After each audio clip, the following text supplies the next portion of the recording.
Hi, I'm Luke Searveld. Welcome to another episode of Meet the Gaffer. Today we're going to spend a little time with Annie Jenkins, who is a makeup artist and also the creator of ProMatte Mattifying Gel. Hey Annie, how you doing?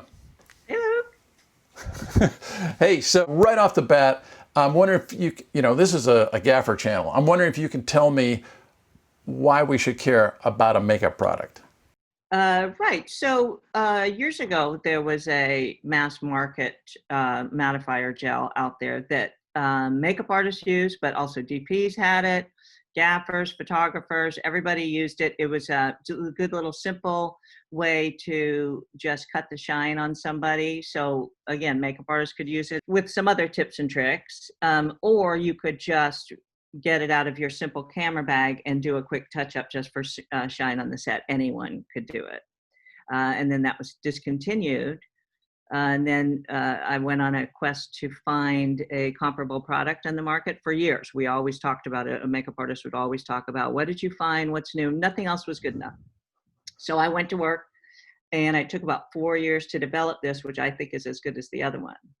So it still is great for makeup people to have in their kits, but also works really well for the simple on the set touch-ups that gaffers may have, DPs, producers, directors, PA might have it. What's funny is that most gaffers, probably think like, I don't have makeup stuff, but actually, sometimes I'm working on vlog stuff and I'm doing interviews, and you find yourself on those shoots where it's like there is no makeup artist, and people are like, oh yeah, could you go to the bathroom, could you get some wipes or something, we just need to pad these people down.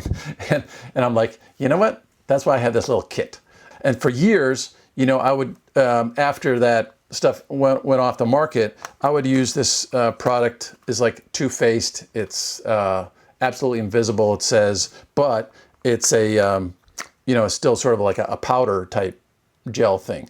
And I'm wondering, that compared to a mattifying gel, can you speak to that, like the difference maybe? One of the benefits of the clear gel is it's clear, so you can use it on any skin tone. That product you have in your hand, if you use that on darker skin, you're going to, the compact there, you're going to have a problem. You're going to end up with something you're going to need to wipe off and not know how to do it. So it doesn't work for everybody. It can get cakey. It can reflect light a little bit more, but the clear gel, you just put a little dab on and you just work it in a little bit, and it doesn't change the color of your skin or cake up on it all. It just smooths it all out. Boom. Nice. Cool. And then tell me a bit about your experience as a makeup artist, and then how you came to sort of, you've got some cool stuff behind you there. What was the process? Tell me a little bit about that if you're willing. I have some other background too, besides doing makeup for probably 40 years now. I have some other background. I kind of got familiar with the ingredients that are in makeup. And that also ties in with, I'm a soap maker. I make lip balms, perfume, all that kind of stuff. So I sort of have an idea of ingredients. So I started experimenting. It took me about 4 years to make it because I knew what I wanted in it, but I just didn't know which types of those products in it. So I'd make something and it seemed okay, and then I'd take it out and try it on the set with me and look at it under the lights, and I'd reevaluate, okay, that wasn't quite right. I'd go back to work. I'd try maybe different ingredients, take it back onto the set, try it a few times, take it back to my shop, tweak it a little bit. It took 4 years of that because it wasn't constant, and I couldn't use it on everybody, and I couldn't use it a brand new thing in every situation. I would just have to pick and choose my times to do it and the times to learn from it. And then I'd come back and try different things, and then got it down to the right ingredients, but different ratios toward the end. But each time taking it back into the field and testing it and trying it until I came up with one that I think is as good. And I've never found anything in all those years that was comparable to that other product.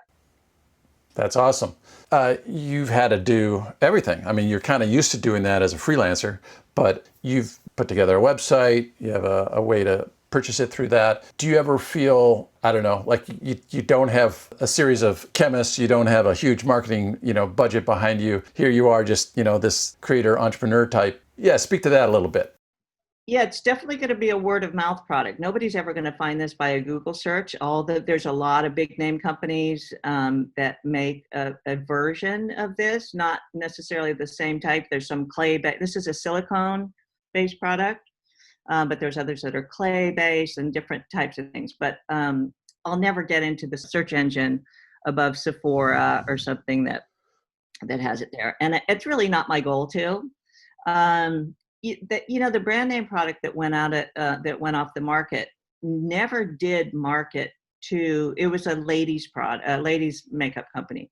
They never marketed to DPs and photographers and to makeup people. It was word of mouth spread that really around the whole country. Yeah, it's just for the in the know people. They're going to find, they'll find my little site or available at JCX. They'll find it there. It is spreading. The word of mouth is spreading because it's pretty helpful. Awesome. Excellent. And then I'm wondering if there's any sort of extra little bonus points that would put someone over the edge to say, I got to get this. Well, it's actually a great price for one thing. For another thing, it's clear, so you can use it on any skin tone. It's very helpful. 3, for social distancing, you can hand it to people and they can put it on themselves. And lastly, you could use it on yourself. It just gives a nice little smooth coverage, no makeup look, but nice and matte and smooth. And people say it feels nice on too. From the time that we used it on an episode, my wife says, hey, if you need a testimonial, she'd be happy to give you one. So, yeah. Hey, thank you, Annie. This was cool. I guess I never really thought I'd be, singing the praises of a makeup product, but here you go. It's a pleasure to tell the world about a cool thing that you've put together. So thanks a lot. Thank you, Luke. Thanks for having me. Right on. Thanks for watching. We'll see you again next time.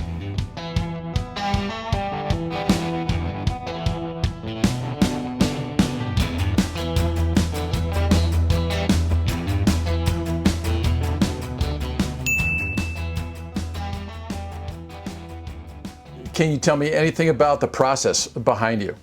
What you do, or is that trade secret? Well, it's not a trade secret. That's actually funny. This big hopper thing actually was a lifesaver. I used to fill these you talk about I just did this on my own, and you're right. I did every little step of it, figured out what bottles to get. I used to try to fill these with a syringe, and it would take me about an hour to fill. And not an easy thing. And then I found this hopper, and so I mix it elsewhere, and then I put it in the hopper, and it's a little bottle filler here. You see, it's got a little tube where I fill nice. It's awesome. And you just go mm-hmm. Put it in. It's a manual one. They have foot pedaled ones and everything, but it's fine. That's awesome. Cool.